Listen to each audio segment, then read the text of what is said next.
എല്ലാവർക്കും നമസ്കാരം. ഞാനിന്ന് സംഗീതം അല്ലേ, നമുക്കെല്ലാവരും ഒരുപോലെ ആസ്വദിക്കുന്ന, പണ്ഡിതരും പാമരരും എല്ലാവരും ഒരുപോലെ ആസ്വദിക്കുന്ന ഒരു വിഭാഗമാണ് സംഗീതം അല്ലേ. സംഗീതത്തിന് അത്രയധികം പ്രാധാന്യമുണ്ട് നമ്മുടെയൊക്കെ ജീവിതത്തിൽ അല്ലേ, എല്ലാ അർത്ഥത്തിലും ഭാവത്തിലും. കാരണം സംഗീതം കൊണ്ടുള്ള ഗുണങ്ങൾ കുറേ ഉണ്ട് പറയാനായിട്ട്. പക്ഷേ എന്നിൽ അറിയാവുന്ന എൻ്റെ ചില ചെറിയ ചെറിയ കാര്യങ്ങൾ ഞാൻ നിങ്ങളോട് പങ്കുവയ്ക്കാൻ ആഗ്രഹിക്കുന്നു, അത്രയേ ഉള്ളൂ. അപ്പോൾ സംഗീതം എന്ന് പറയുമ്പോൾ നമ്മൾ സംഗീതം അഭ്യസിക്കുന്നവർക്കാണെങ്കിൽ സംഗീതത്തിൻ്റെ ഒരു ഡെഫിനിഷൻ എന്ന് പറയുന്നത് ഗീതം, വാദ്യം, നൃത്തം ഇവ മൂന്നും ചേർന്നതാണ് സംഗീതം എന്ന് പറയും. അപ്പോൾ അതിന് തുല്യമായിട്ട് നമുക്ക് ഭാരതം എന്നുള്ള പേര് തന്നെ കിട്ടിക്കുന്ന ഭാവരാഗ താളം അല്ലേ, ഇവ മൂന്നും കൂടി ചേർന്നാണ് ഭാരതം എന്ന് തന്നെ നമ്മുടെ സാംസ്കാരിക തലമാണത് അല്ലേ. എല്ലാ രീതിയിലും നമ്മുടെ ഒരു രാജ്യത്തെ ആയാലും ഒരു വ്യക്തിയായാലും അവരുടെ കലയിലുള്ള കഴിവുകൾ അല്ലെങ്കിൽ സാംസ്കാരികതയിലുള്ള നേട്ടം വെച്ചിട്ടാണ് ആ വ്യക്തിക്കൊരു വ്യക്തിത്വം ഉണ്ടാകുന്നത്, നാടിനായാലും വ്യക്തിക്കായാലും. അപ്പോൾ സംഗീതം എന്ന് പറയുന്നത് ഈ സാമവേദം എന്നാണ് നമ്മളെല്ലാവരും അറിഞ്ഞിരിക്കുന്നത് അല്ലേ. സാമവേദത്തിൽ നിന്നാണ് സംഗീതം. അതിൽ 64 കലകളുണ്ട്. അതിൽ ഏറ്റവും കൂടിയ ഭാഗം സംഗീതത്തിനാണ് കൂടുതൽ വിശേഷത. കാരണം സംഗീതത്തിലാണ് കൂടുതൽ രാഗവും ഭാവവും ഒക്കെ നമ്മളെ മറ്റുള്ളവരുടെ മനസ്സിനെ രഞ്ജിപ്പിക്കുന്നതാണ് രാഗം ഇല്ലേ. അങ്ങനെ നമ്മൾ പഠിച്ചിട്ടുണ്ട്, രാഗം രഞ്ജിപ്പിക്കുന്നതാണ്. അപ്പോൾ സംഗീതത്തിലെ രാഗങ്ങളാലാണ് സംഗീതത്തെ നിർമ്മിച്ചിരിക്കുന്നത് തന്നെ. ആ രാഗത്തിന് വേണ്ടിയിട്ട് എന്ത് വേണം? സ്വരങ്ങൾ വേണം അല്ലേ. അപ്പം കുഞ്ഞുനാളിൽ നിന്ന് കുട്ടികൾ നമ്മൾ സംഗീതം അഭ്യസിപ്പിക്കാൻ പോകുമ്പോൾ അവർക്ക് ഇതിനെക്കുറിച്ചൊന്നും അറിയില്ല.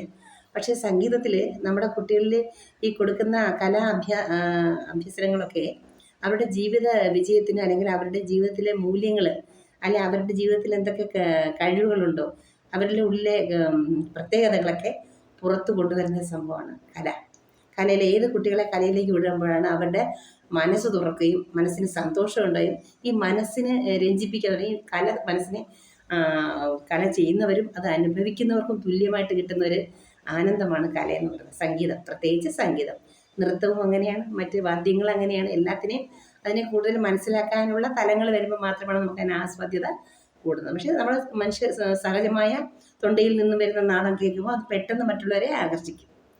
അപ്പം അങ്ങനെയാണ് ആ സംഗീതത്തിന് ഇത്രയും പ്രാധാന്യം. സംഗീതത്തിന് നമ്മുടെ ജീവൻ മുക്തിക്ക് വളരെയധികം പ്രാധാന്യമുണ്ടെന്നുള്ളത് ഒരു വലിയ പ്രത്യേകത തന്നെയാണ്. അതൊക്കെ നമ്മുടെ വാഗ്ഗേയകാരന്മാർ തെളിയിച്ചിട്ടുണ്ട്. സംഗീത ത്രിമൂർത്തികൾ സ്വാതിരുന്നാൾ, ത്യാഗരാജസ്വാമികൾ, മുത്തുസ്വാമി ദീക്ഷിതർ, ശ്യാമാശാസ്ത്രികൾ, ഇവർ മൂന്നൊരു സംഗീത പിതാമഹന്മാരാണ്. എല്ലാവർക്കും അറിയാം അത്, എങ്കിലും അന്ന് പറയുന്നേ ഉള്ളൂ. പിന്നെ അപ്പോൾ സംഗീതം നമ്മൾ കുട്ടികളിൽ പഠിപ്പിക്കുമ്പോൾ കുട്ടികൾ അറിഞ്ഞോ അറിയാതെ തന്നെ അവർ ദേവി ഉപാസനക്കാരായി മാറണം അല്ലേ.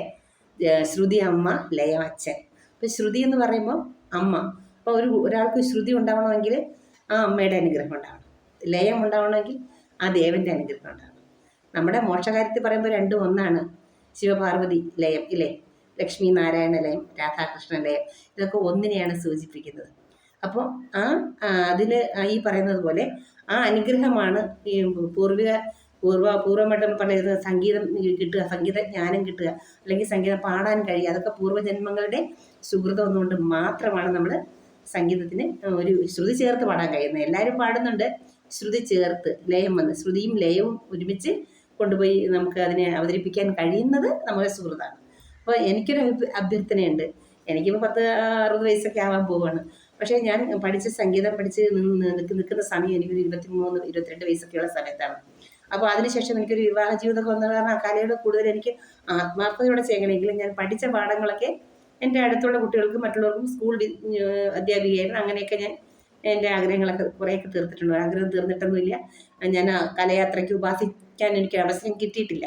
പക്ഷേ ഞാൻ ഇപ്പോൾ എൻ്റെ ഈ പ്രായത്തിൽ ഞാൻ അതിനെ വളരെയധികം സമയം കഴിഞ്ഞു പോയി, അതിക്രമിച്ചു പോയി എന്ന് തോന്നുന്നെങ്കിലും, പക്ഷേ അതിന് ശ്രമിച്ചാൽ നമുക്ക് നമ്മളെപ്പോലുള്ള ആർക്ക് വേണമെങ്കിലും ആ സംഗീതത്തെ സ്നേഹിക്കാനും അതിനെ ഉപാസിക്കാനും അതിലൂടെ നമുക്ക് കുറേയും കൂടി ഒരു തെളിച്ചവും ബോധത്തോടെയും ഒരു ഉന്മേഷത്തോടെയൊക്കെ നമുക്ക് ജീവിതത്തെ കൊണ്ടുപോകാൻ കഴിയും അല്ലേ. BP, ഷുഗർ, പ്രഷറൊക്കെ ഉള്ളവർക്കെല്ലാം ഈ സംഗീതം വലിയൊരു അനുഗ്രഹമാണ്. സത്യം പറഞ്ഞാൽ ആ സംഗീതം കേൾക്കുന്നത് തന്നെ സംഗീതം ഒരു റെമഡിയാണെന്ന് നമുക്കറിയാം അല്ലേ. പല വിദേശ രാജ്യങ്ങളിൽ ഇതിനു വേണ്ടി പ്രത്യേകിച്ച് റിസർച്ച് ചെയ്തുകൊണ്ടിരിക്കുന്നു, അതിൻ്റെ ഫലപ്രാപ്തി കണ്ടുകൊണ്ടിരിക്കുന്നു. ഇതൊക്കെ നമ്മൾ കാണുന്ന കാര്യങ്ങളാണ്. ഞാനിപ്പോൾ പറഞ്ഞു വന്നത്, സംഗീതം കുട്ടിക്കാലത്ത് പഠിച്ചിട്ടുണ്ടെങ്കിൽ തീർച്ചയായും ആത്മാർത്ഥമായി അതുകൊണ്ട് നമ്മൾ താരതമ്യം ചെയ്തിട്ടുണ്ടെങ്കിൽ ആ മനുഷ്യൻ തീർച്ചയായും ജീവൻ മുക്തിക്ക് കാരണക്കാരനായി മാറും. അതിന് ഉറപ്പാണ്. കാരണം ഈ സംഗീതം നമ്മുടെ ഉള്ളിലെ എന്താ ആത്മാവിനെ തൊട്ടുണർത്തുന്നതാണ് അല്ലേ. ഓരോ സംഗീതവും നമുക്ക് ആത്മാവിലാണ് നമുക്കത് പകരുന്നത് ഇല്ലേ. അല്ലാതെ നമ്മൾ വേറെ ഒന്നിലൂടെ അല്ല അത് ആസ്വദിക്കുന്നത്, നമ്മുടെ ആത്മാവാണ് അത് അറിയുന്നത്. ആത്മരാഗം ഇല്ലേ, ആത്മഗീതം, ആത്മരാഗം അല്ലേ, ഇങ്ങനെയൊക്കെ ഓരോന്ന് പറയുന്നുണ്ട്. അപ്പോൾ അതൊക്കെ നമ്മുടെ ആത്മാവിലാണ് അത് അനുഭവിക്കപ്പെടുന്നത്. അപ്പോൾ കുട്ടിക്കാലത്ത് നമ്മൾ എന്താ ചെയ്യുന്നത്? കുട്ടികളെ സംഗീതത്തിന് ഇരുത്തും ഇല്ലേ. 3 വയസ്സ് 3.5 വയസ്സൊക്കെ ഉള്ളപ്പോൾ നമ്മൾ കുഞ്ഞുങ്ങളെ സംഗീതത്തിന് ഇരുത്തും. ആ സംഗീതത്തിന് ഇരുത്തുമ്പോൾ അവരറിയാതെ തന്നെ അവരാരായി മാറുന്നു? അവർ ഉപാസകരായി മാറണം. എങ്ങനെ? സംഗീത ഉപാസകർ. സംഗീത ഉപാസകത്തിൽ നമ്മൾക്കറിയാം ആദ്യ പാഠങ്ങൾ തുടങ്ങുന്നത് സപ്തസ്വരങ്ങളിലൂടെയാണ് അല്ലേ. സപ്തസ്വരങ്ങൾ എല്ലാവർക്കും അറിയാവുന്ന കാര്യമാണ് ഞാനീ പറയുന്നത്. അപ്പോൾ അതുകൊണ്ട് കേട്ടോണ്ടിരിക്കുമ്പോൾ നിങ്ങൾക്ക് സംശയങ്ങളുണ്ടെങ്കിൽ വല്ലോ എന്നെക്കൊണ്ട് പറ്റുന്നതാണെങ്കിൽ ഇന്ന് മറുപടി വരും. അപ്പോൾ ആ സംഗീതത്തിലെ സപ്തസ്വരങ്ങളാണ് അതിൻ്റെ പ്രധാനപ്പെട്ട ജീവനാഡികൾ ഇല്ലേ. ഈ സ്വരങ്ങളില്ലാതെ നമുക്കവിടെ ഒന്നും ചെയ്യാൻ കഴിയില്ല. അപ്പോൾ അതിൽ സായും പായും ശ്രുതിക്ക് പിടിക്കുന്ന നമ്മൾ സാ പാ ശ്രുതി പിടിക്കുന്ന ശ്രുതിക്ക് വേണ്ടിയിട്ട് അത് സ്ഥിരമായി നിൽക്കുന്ന ഇതാണ്. അപ്പോൾ അതിൽ സാ രി ഗ മ പ ധ നി സ 7 സ്വരം. സായുടെ സ്വരം 8 ആകും. 7 സ്വരമാണ് നമ്മളിവിടെ പ്രാധാന്യമായിട്ട് പറയുന്നത്. അപ്പോൾ ഇതിൽ ആദ്യത്തെ സ്വരം ഏതാണ്? ആ സ്വരത്തിനെ സ്വാധീനിക്കുന്ന ശക്തി ആരാണ്? സരസ്വതി അല്ലേ. വാഗ്ദേവതയാണല്ലോ നമ്മുടെ സംഗീതത്തിൻ്റെ ആധാരമായിട്ടുള്ള അമ്മ. അപ്പോൾ സാ കഴിഞ്ഞെടുത്ത രാ വരുന്നു, സാരി. ആ രായിൽ വരുന്ന ദേവിയുടെ പേരാണ് രമ, ലക്ഷ്മി. രമ മഹാലക്ഷ്മിയാണ് അവിടെ ആ പേരുകൊണ്ട് ഇതായിരിക്കുന്നത്. അത് കഴിഞ്ഞിട്ട് വരുന്നു ഗ. അപ്പോൾ ഗായത്രി ഇല്ലേ. ഗായത്രി ദേവി കൊണ്ടൊരു മന്ത്രം വരെ ഉണ്ട് അല്ലേ, ഗായത്രി മന്ത്രം. പിന്നെ അത് കഴിഞ്ഞ് എന്താ വരുന്നത്? ഗ കഴിഞ്ഞ് മാ വരുന്നു. മാ ആരാണ്? മഹാമായ. ഈ മഹാമായയാണ് ഈ ലോകം സൃഷ്ടിച്ചിരിക്കുന്നത് അല്ലേ. ഈ മഹാമായയിൽ കിടന്നാണ് നമ്മൾ താപത്രയങ്ങൾ അനുഭവിക്കുന്നത് ഇല്ലേ. അപ്പോൾ അത് കഴിഞ്ഞിട്ട് എന്താ വരുന്നത്? അടുത്ത പാ ആരാണ്? പാർവതി ദേവി ഇല്ലേ. അത് കഴിഞ്ഞ് ധാ വരുന്നു. ധാത്രി ഭൂമി. അത് കഴിഞ്ഞ് നീ വരുന്നു. നീ ആരാണ്? നാരായണി അല്ലേ. നാരായണൻ്റെ നാരായണി. അപ്പോൾ ഈ ആദിപരാശക്തി, ആദിശക്തി എന്ന് പറയുന്ന അമ്മയുടെ 7 ഭാവങ്ങളെയാണ് നമ്മളെന്ത് കുഞ്ഞുനാൾ മുതൽ എന്തായിരിക്കുന്നത്? നമ്മൾ ഉപാസിക്കുന്നത്. ഉപാസനയാണ് സംഗീതം. അത് ഒരു പഠനമൊന്നും നമുക്ക് പറയാൻ പറ്റില്ല. സംഗീതം നാദമാണ്. നാദോപാസനയായിട്ടാണ് കാണുന്നതാണ്. കുട്ടികളിൽ കുഞ്ഞുനാളിലെ അവരത് പഠിപ്പിച്ചു ഉപാസിപ്പിച്ച് അതിന് കഴിവുള്ള കുട്ടികളെടുത്ത് അവരെന്തായി മാറും? നല്ല നാട്ടിനും വീട്ടിനും സ്വന്തമായിട്ടൊക്കെ കൊള്ളാവുന്ന ഒരാളായിട്ട് മാറും അല്ലേ. അവരെ കാണുന്നത് തന്നെ നമുക്കൊരു ഒരു നല്ല കാഴ്ചയാണ്. അവരുടെ വായിൽ നിന്ന് വരുന്ന ആ സംഗീതം തന്നെ നമ്മളെ വല്ലാത്തൊരു ലോകത്ത് കൊണ്ടെത്തിക്കില്ലേ, നന്നായിട്ട് പാടുന്നവരല്ലേ. ഞങ്ങളൊക്കെ പഠിക്കുമ്പോൾ ശങ്കരൻ നമ്പൂതിരി എന്ന് പറഞ്ഞൊരു ഉണ്ട്. ഇപ്പോൾ മഹാഭാഗവതരാണ്. അന്ന് കുട്ടിയാണ്, നമ്മളെ കളിയിലെയാണ് ആൾ. അപ്പോൾ ഞാൻ തിരുവനന്തപുരം സഹോദരനാഥ സംഗീത കോളേജിലാണ് ഞാൻ പഠിച്ചത്. ഗാനഭൂഷൺ ഗാനപ്രവീൺ കംപ്ലീറ്റ് ചെയ്യാൻ കഴിഞ്ഞില്ല. വിവാഹശേഷം പ്രശ്നങ്ങളെല്ലാം അങ്ങനെ ഭയങ്കര ദുഃഖമുണ്ട് എനിക്ക്. ആ ദുഃഖമൊക്കെ ഇന്നും തീർന്നിട്ടില്ല. പിന്നെ അങ്ങനെയുള്ള പാഠങ്ങളൊന്നും പഠിക്കാൻ കഴിഞ്ഞിട്ടില്ല എന്നുള്ള വിഷമങ്ങളൊക്കെ ഉണ്ട്. എങ്കിലും ഞാൻ അറിഞ്ഞിടത്തോളം പറയുകയാണ്. അപ്പോൾ ഞാനൊരു കുഞ്ഞുനാൾ മുതലേ കൃഷ്ണൻ്റെ പാട്ടൊക്കെ പാടി നടക്കുന്ന ഒരാളാണ്. എന്തോ ഒരു സ്നേഹം, എല്ലാവരോടും ഒരു അനുകമ്പയൊക്കെ ഉള്ള ഒരാളാണ്. ആരോടും എനിക്ക് ശടിക്കാനും വെറുക്കാനും ഒന്നും കഴിയാത്ത ഒരാളാണ് ഞാൻ. അപ്പോൾ എനിക്ക് എന്തെങ്കിലും ബുദ്ധിമുട്ടുണ്ടായാൽ പോലും ഞാനത് എന്നിൽ വെച്ചിട്ട് മറ്റുള്ളവർക്ക് സന്തോഷമായിട്ട് നിൽക്കുന്ന ഒരാളാണ്. അപ്പോൾ അതൊക്കെ എനിക്ക് കിട്ടിയത് എവിടെ നിന്ന് പറഞ്ഞിട്ട് വരികയാണ് ഞാൻ സംഗീതത്തിലൂടെയാണ്. അപ്പോൾ കുട്ടിക്കാലത്ത് എനിക്ക് വലിയ ഗുരുക്കന്മാരൊന്നുമില്ല. എന്നെ കുഞ്ഞുനാളിൽ ഞാൻ പഠിക്കുന്നത് തന്നെ ഒരു സംഗീതം പഠിക്കാൻ പോകുന്നതിൻ്റെ ഒരു 7ാം ക്ലാസ്സൊക്കെ പഠിക്കുമ്പോഴാണ് ഈ സംഗീതം പഠിക്കാൻ പോകുന്നത്. അതിനോട് ആഗ്രഹം ഒരു സാറ് ഒരു കുട്ടിയെ പഠിപ്പിക്കുന്ന കണ്ട് നമ്മളങ്ങനെ അത് കേൾക്കുകയും അങ്ങനെ പോകാനെനിക്ക് ഒരവസരം കിട്ടി. ഞാൻ അങ്ങനെ 1-2-3 വർഷം സാറിനോട് അടിസ്ഥാന ഇതൊക്കെ പഠിച്ചിട്ടതിന് ശേഷം +2 കഴിഞ്ഞിട്ട് പ്രീ ഡിഗ്രി, അന്ന് ഞങ്ങൾ പ്രീ ഡിഗ്രിയാണ്. അത് കഴിഞ്ഞിട്ട് നേരെ എന്തായി, പ്രീ ഡിഗ്രി വിമൻസ് കോളേജിൽ പഠിച്ചിട്ട് നേരെ സംഗീതത്തിൻ്റെ കൃത്യമായ ഇത് കിട്ടണമെന്ന് ആഗ്രഹിച്ചുകൊണ്ട് നേരെ സഹോദരിനാളിലേക്ക് പോയി. ആത്മാർത്ഥമായിട്ട് പഠിക്കുകയൊക്കെ ചെയ്തു. പുറത്ത് 4ാമത്തെ വർഷം നല്ല മാർക്കോടുകൂടി പാസ്സാവുകയും ചെയ്തു. പിന്നീടാണ് എനിക്ക് കഷ്ടം വന്നത്. അത് തുടരാനുള്ളൊരു ഭാഗ്യം ഉണ്ടായില്ല അതിനുശേഷം. അതുകൊണ്ട് പറയുകയാണ്, കുട്ടിക്കാലത്ത് നമ്മൾ കുട്ടികളിൽ സംഗീതം കൊടുക്കുമ്പോൾ അങ്ങനെ വരുന്ന കുട്ടികൾക്ക് പ്രത്യേകമായ ഒരു ശാന്തതയും സമാധാനവും എടുത്തുചാട്ടവും ഇല്ല. അവർക്ക് കാര്യം പറഞ്ഞാൽ മനസ്സിലാവും. എല്ലാവരോടും സ്നേഹവും ബഹുമാനവും ഒക്കെ ഉണ്ടാവും. എന്തുകൊണ്ടാണ് നമ്മൾ ഈ ദേവിമാരെ അല്ലെ, ഈ 7 ദേവിമാരെയാണ് 7 സ്വരങ്ങളായിട്ട് നമ്മൾ ഉപാസിക്കുന്നത്. ഓരോ സ്വരം പാടുമ്പോഴും ഓരോ ദേവിമാരാണ് നമ്മെ അനുഗ്രഹിക്കുന്നത്. ഈ എല്ലാ സമസ്തവുമായ ആദിപരാശക്തിയുടെ 7 ഭാഗങ്ങളാണ് ഈ 7 സ്വരങ്ങളായിട്ട് നമ്മളിലെ നാവിൽ വാഗ്ദേവതയായിട്ട് നമ്മുടെ നാവിലൂടെ സരസ്വതി ദേവിയുടെ കടാക്ഷം കൊണ്ട് നമുക്ക് കിട്ടുന്ന അഷ്ടവശിന്യാദി വാഗ്ദേവതകളുണ്ട്. അത് 8 പേരാണ്. അത് 7 സ്വരങ്ങളിലാണ് ഈ 7 സ്വര ദേവിമാർ നിലകൊള്ളുന്നത്. അപ്പോൾ ഇതുകൊണ്ട് വളരെ ഗുണമുണ്ട്. അങ്ങനെ നമ്മുടെ മനസ്സിനും ചിന്തകൾക്കും പ്രവൃത്തികൾക്കും എല്ലാം എന്തുണ്ടാവും? ഒരു മയം മീൻസ് ഒരു മൃദുലതയുണ്ടാവും.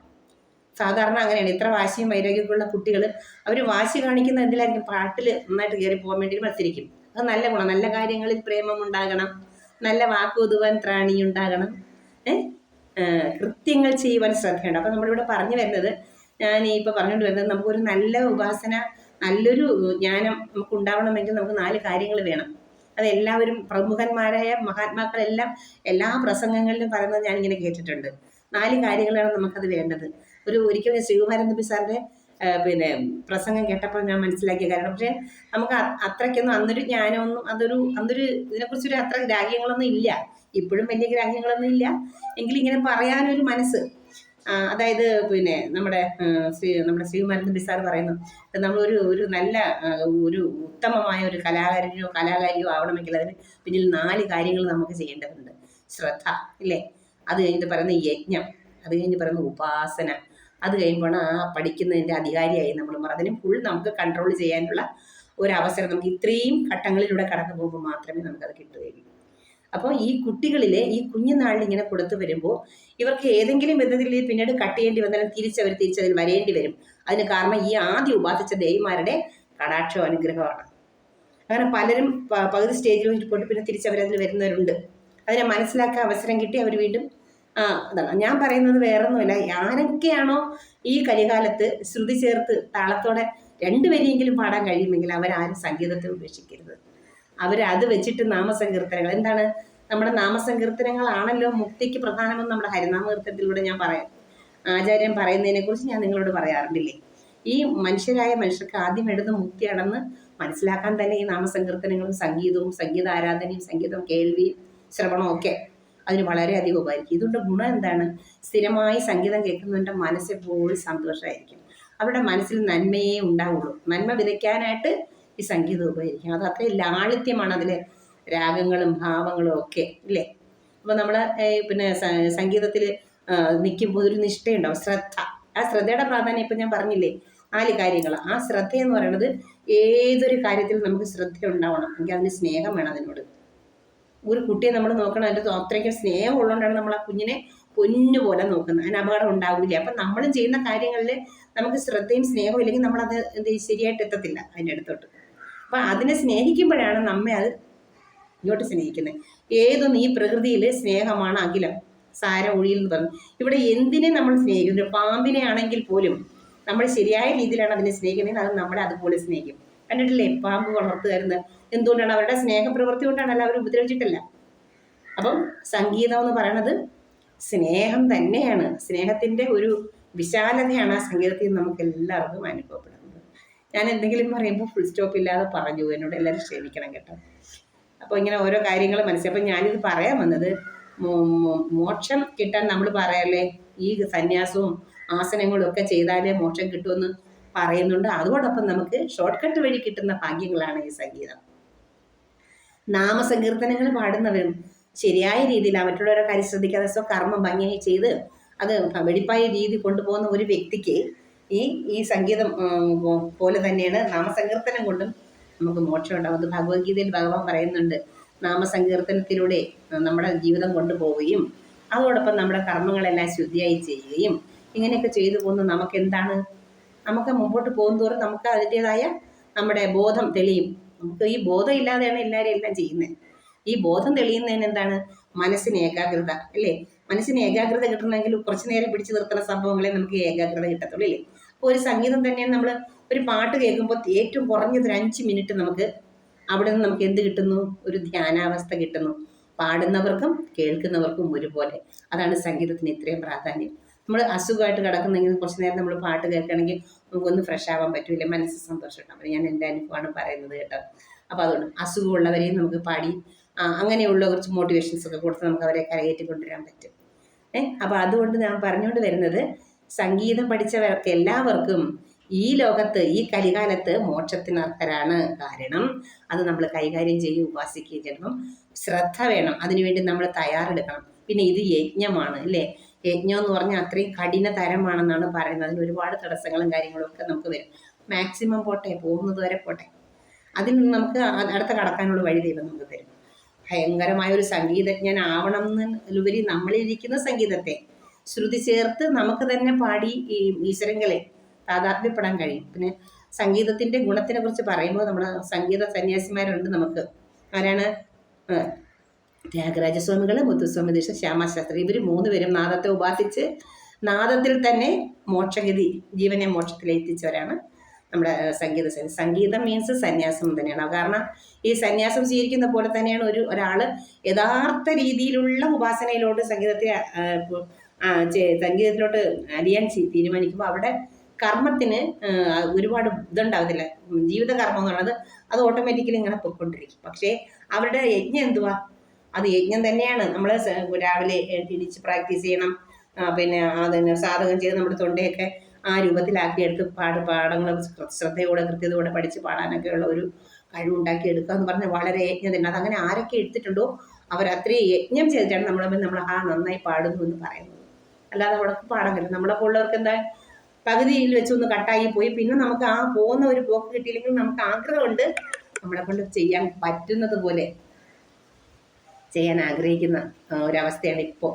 ഒരു സമയം നമ്മുടെ പ്രായങ്ങളും നമ്മുടെ ഇത് സാഹചര്യങ്ങളൊക്കെ അതിന് അനുകൂലമല്ലെങ്കിൽ പോലും അതിനുവേണ്ടി ശ്രമിക്കുന്ന ഒരാളാണ് ഞാനും. അതുകൊണ്ട് നമുക്ക് നാമസങ്കീർത്തനങ്ങളിലൂടെയും സംഗീതം അറിയാവുന്നവർക്ക് സംഗീതത്തിലൂടെ ഇതിൽ കയറി പോകാൻ കഴിയും. പിന്നെ ഏറ്റവും നമുക്കുണ്ടാകുന്ന ആശ്വാസം, നമ്മുടെ ഒരു ഇപ്പോഴത്തെ സിറ്റുവേഷൻ വെച്ച് നോക്കുമ്പോൾ ഒരുവിധ ആരോഗ്യം നമുക്കുണ്ടാവും. പിന്നെ ഇതിൽ ഏർപ്പെടുമ്പോൾ, ഇതുമായിട്ട് ബന്ധപ്പെട്ട് നിൽക്കുമ്പോൾ നമുക്ക് മനസ്സമാധാനമാണ് ആദ്യം കിട്ടുന്നത്. എന്ത് കാര്യങ്ങൾ വന്നാലും നമുക്ക് 10 മിനിറ്റ് ഈ കാര്യത്തിലേക്ക് പോകുമ്പോൾ നമ്മുടെ മനസ്സ് അത് കഴിഞ്ഞ് വരുമ്പോൾ ഫ്രഷ് ആവും. ഇന്ന് മനസ്സമാധാനമാണ് നമുക്ക് ആർക്കും കിട്ടാതെ പോകുന്നത്. അപ്പോൾ അതുകൊണ്ട് ഈ സംഗീതം ഈ നമ്മുടെ മോക്ഷത്തിന്, അതിപ്പോൾ ഞാനിപ്പോൾ ഈ കരുനാമകീർത്തനം വായിക്കുമ്പോൾ ചെറിയ അറിവുകളൊക്കെ എനിക്ക് ഇതിൽ നിന്ന് കിട്ടുന്നതുകൊണ്ട് പറഞ്ഞാൽ അത് വായിച്ച് മനസ്സിലാക്കിയെന്ന് ഞാൻ പറയുകയാണ്. വായിക്കുന്നതിൽ നമുക്ക് എത്രയോ കഠിനതരമായിട്ട് നമ്മുടെ ജീവനെ ഒരു പിടിച്ചു വെച്ചിട്ടാണ് നമ്മൾ ഒരു ഗുരുവിൻ്റെ ഉപദേശത്തിൽ നിന്ന് നമ്മൾ ഇത് ഉണ്ടാക്കിയെടുക്കുന്നതെന്ന് ആചാര്യൻ നമ്മളെ പറഞ്ഞു പഠിപ്പിക്കുന്നു. പക്ഷേ വളരെ ഈസിയായി നമ്മുടെ സംഗീതത്തെ അല്ലെങ്കിൽ നമ്മുടെ നാമസങ്കീർത്തനത്തിലൂടെ നമ്മളെ ഹൃദയത്തെയാണ് നമ്മൾ ഉയർത്തുന്നതല്ലേ. അപ്പോൾ പിന്നെ ഒരു കാര്യം കൂടിയുണ്ട്, ഈ സംഗീതത്തിലൂടെ നമ്മൾ ഉപാസന ചെയ്ത് വരുമ്പോൾ എന്താണ് ഉണ്ടാവുന്നത്? നമ്മൾ പറയുന്നുണ്ട് ആധാരത്തിലിരിക്കുന്നത് കുണ്ടലിനി ശക്തിയാണെന്ന് അല്ലേ അമ്മ. ആ പ്രാണേശ്വരി, ആ പ്രാണന് പിന്നെ നമ്മുടെ സന്യാസി വര്യന്മാരുണ്ടെങ്കിൽ ഇതിനു വേണ്ടി ചെയ്യുന്ന ആസനങ്ങൾ എടുത്ത് ചെയ്യുന്നവരെന്ത് കഷ്ടപ്പെട്ടിട്ടാണ് ഓരോ കലയിലും കുണ്ടലിനി ശക്തി കയറ്റിയാണ് അവർ സഹസ്രാരത്തിൽ കൊണ്ടുവന്നിട്ട് എന്താക്കുന്നത്, അവർ ആ മോക്ഷം അല്ലെങ്കിൽ ആ മുക്തി അനുഭവിക്കുന്നത് ഇല്ലേ. അപ്പം ആ സമയത്ത് നമുക്ക് നന്നായി പാടി ശ്രുതിയിലയവും ചേർത്ത് നമ്മൾ പാടുകയാണെങ്കിൽ നമ്മുടെ നാദം തന്നെ നമ്മളെ ഇതിലെത്തിക്കും, നമ്മുടെ ജീവനെ മോക്ഷത്തിലേക്ക് എത്തിക്കും. അതിന് യാതൊരു സംശയവും ഉണ്ടാവില്ല. അതിനുവേണ്ടി പ്രവർത്തിക്കുക. എല്ലാവർക്കും സംഗീതം പഠിച്ചിട്ടുള്ളവർക്ക് എല്ലാവർക്കും പിന്നെ ഭയങ്കരമായ ക്യാൻസർ രോഗങ്ങൾ പോലും സംഗീതത്തിലൂടെ ശുശ്രൂഷിക്കുന്നു എന്ന് പറയുന്നുണ്ടല്ലേ. അപ്പം നമ്മൾ നിത്യം നമ്മൾ സംഗീതം ഉപാസിക്കുക. പാട്ടറിയാവുന്നവർ ഒരു കാരണവശാലും ശബ്ദത്തെ കളയാതെ ഉള്ള ശബ്ദം, നമുക്കിപ്പം എല്ലാവർക്കും വലിയ ശബ്ദത്തിലൊന്നും പാടാൻ കഴിയുന്നത് വരില്ല, അവരവരുടെ റേഞ്ചിന് പാടാമല്ലോ. അതുകൊണ്ട് സംഗീതം പഠിച്ചവരാരും സംഗീതത്തെ ഉപേക്ഷിക്കരുത്. അത് നമ്മുടെ ജീവിതത്തിൽ മുമ്പോട്ട് നമ്മളെ നയിക്കുകയും അതിലൂടെ നമുക്ക് മോക്ഷമാർഗത്തിലെത്താൻ വളരെ ഈസിയാണെന്നാണ് നമ്മൾ ഇപ്പോൾ ഈ പഠനങ്ങളിലൂടെയൊക്കെ നമ്മൾ മനസ്സിലാക്കിയത്. ആ പഠിക്കുന്ന സമയത്ത് നമുക്ക് അത്രത്തോളം അതിനെക്കുറിച്ചുള്ള ഒരു ജ്ഞാനമില്ല. സംഗീതം എന്താണ്, ഇപ്പം നമുക്ക് വലിയ ജ്ഞാനമൊന്നും ഉണ്ടായിട്ടില്ല. നമ്മൾ അറിയുന്ന കാര്യങ്ങൾ പറയണം. നമ്മുടെ ഈ ദേവതമാർ, ഈ 7 ദേവതമാരെ ഉപാസിക്കുമ്പോൾ നമ്മളെ പിന്നെ ആരെങ്കിലും നമുക്ക് ചിന്തിക്കേണ്ട കാര്യമുണ്ടോ? നമ്മുടെ കാര്യങ്ങളെല്ലാം, നമ്മുടെ ഈ കർമ്മങ്ങളെല്ലാം ഈസിയായി പോകുന്നതാണ് പറയണത്. നമ്മളിപ്പോൾ കഠിനതരമായ ജീവിത കർമ്മങ്ങൾ എടുത്തിരിക്കുന്ന നമുക്ക് ഇത് ഒരു ഈസി മാർഗമാക്കി തരും ഈ നാമസങ്കീർത്തനങ്ങളാണ് ആദ്യം. ബാലെ പോലെയും ഹരികഥാകാലക്ഷേപം പോലെയുള്ള സംഗീതം ആദ്യം വന്നതില്ലേ. അപ്പം അതുകൊണ്ട് സാമവേദത്തിലാണ് ഈ സംഗീതത്തിൻ്റെ ഉറവിടം. സംഗീതം സാമവേദമാണ്. അപ്പം അതുകൊണ്ട് വേദം പോലെ തന്നെയാണ് സംഗീതം അഭ്യസിക്കുന്നവർ അത് അഭ്യസിക്കുന്നത്. എങ്ങനെ?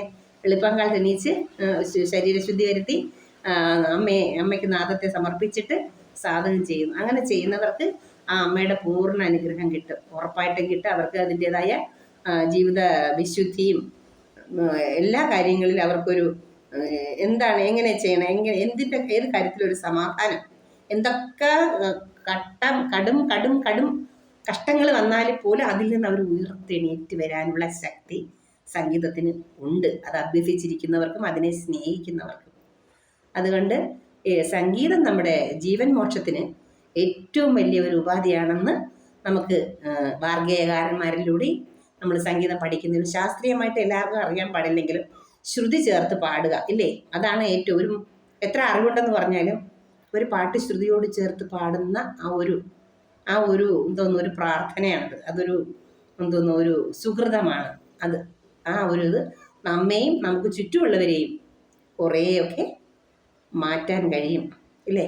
നമ്മളെ കൊണ്ട് മറ്റുള്ളവർക്ക് ഉപദ്രവം ഉണ്ടാവാതിരിക്കും. സ്വയം ജീവിക്കാൻ നമ്മൾ പഠിക്കും ഇല്ലേ. നമ്മളിപ്പോൾ ഒരു കല്യാണമൊക്കെ കഴിച്ചു, മക്കളായി, കുട്ടികളായി, അവരെയൊക്കെ ഭാവിയിൽ അവർ പഠിച്ചു വളർന്നു പോയി. അപ്പോൾ അമ്മ പിന്നെ എന്താവും? ഒറ്റയാവും ഇല്ലേ. ആ ഒറ്റയാവുന്ന സമയത്ത് ഈ സംഗീതം കൂട്ടായി വരും. അപ്പോഴാണ് കാലം നമ്മെ വന്ന് തഴുകുന്നത്. നീ എണീക്ക്, നിനക്കിതിലൂടെ എന്തെങ്കിലും നിനക്കറിയാവുന്നത് ചെയ്യൂ, നിനക്കറിയാവുന്നത് പറയും എന്ന് നമ്മെ ഇങ്ങനെ ഉദ്ബോധിപ്പിച്ചുകൊണ്ടേയിരിക്കും. അപ്പോൾ ഇതിലുള്ള എന്തെങ്കിലും തെറ്റുകുറ്റങ്ങളൊക്കെ ഉണ്ടെങ്കിൽ നിങ്ങൾ എന്നോട് ഓർക്കണം. നിങ്ങൾക്കെല്ലാം അറിയാവുന്ന കമൻറ്റ് എനിക്ക് പറഞ്ഞു തരണം. പിന്നെ ഇത് ഞാൻ എന്നെ പ്രേരിപ്പിച്ചതും എനിക്ക് ചില സമയങ്ങളിൽ ഇങ്ങനെയൊക്കെ എൻ്റെ മനസ്സിൽ തോന്നുന്ന കാര്യങ്ങളാണ്, ഞാൻ അനുഭവിച്ച കാര്യങ്ങൾ. ഞാൻ കുട്ടിക്കാലത്ത് സംഗീതം പഠിച്ചിരുന്നപ്പോൾ ഉള്ള എൻ്റെ അനുഭവവും അതിനുശേഷം അത് വിട്ടു നിന്നപ്പോൾ എനിക്ക് ജീവിതത്തിലുണ്ടായ മറ്റ് അനുഭവങ്ങളും അതിനുശേഷം ഞാൻ വീണ്ടും അതിലേക്ക് എൻ്റെ മനസ്സ് കൊടുത്തപ്പോൾ എനിക്കുണ്ടായ ഒരു സമാധാനവും അതിൽ നിന്ന് കിട്ടുന്നൊരു സന്തോഷവും അതൊക്കെ ഞാൻ മറ്റുള്ളവർക്കും കൂടി അനുഭവിക്കുന്ന അങ്ങനെയുള്ളവരുണ്ടായിരിക്കും. ഒരുപാട് പേർക്ക് ജീവിതത്തിൻ്റെ മധ്യഭാഗത്ത് വെച്ച് സംഗീതം കൈവിടേണ്ടി വന്നിട്ടുണ്ടാവും, മനസ്സോടെ അല്ലെങ്കിലും സാഹചര്യങ്ങളുടെ സമ്മർദ്ദം കൊണ്ടില്ലേ. അപ്പം അങ്ങനെയുള്ള ആരൊക്കെ ഉണ്ടോ അവർക്കെല്ലാം ഈ സംഗീതം ഒരു കൂട്ടാണ്, ഒരു ആത്മബലം തരുന്നൊരു സാധനമാണ്. നമുക്ക് പിന്നെ ഒരു പേടി തോന്നില്ല. നമ്മളുടെ ജീവിതത്തിന് അത് നമ്മൾ എത്ര സ്നേഹിക്കുന്നോ അതേപോലെ നമ്മളെ സ്നേഹിക്കും അല്ലേ. അങ്ങോട്ട് കൊടുത്താൽ ഇങ്ങോട്ടും ഉണ്ടാവും. അതുകൊണ്ട് നമുക്ക് എല്ലാവരോടും എല്ലായ്പ്പോഴും വിനയത്തോടുകൂടി പെരുമാറാനും മറ്റുള്ളവരുടെ മനസ്സിനെ വേദനിപ്പിക്കാതിരിക്കാനും ഒക്കെ ഇങ്ങനെയുള്ള സമ്പ്രദായങ്ങൾ അല്ലെങ്കിൽ ഭക്തി സംഗീതം എല്ലാം അതിന് നമ്മൾക്ക് ഉപകരിക്കട്ടെ എന്ന് പറഞ്ഞുകൊണ്ട് ഞാൻ ഇന്ന് ഇത് നിർത്തുകയാണ്. എല്ലാവർക്കും നന്ദി, നമസ്കാരം.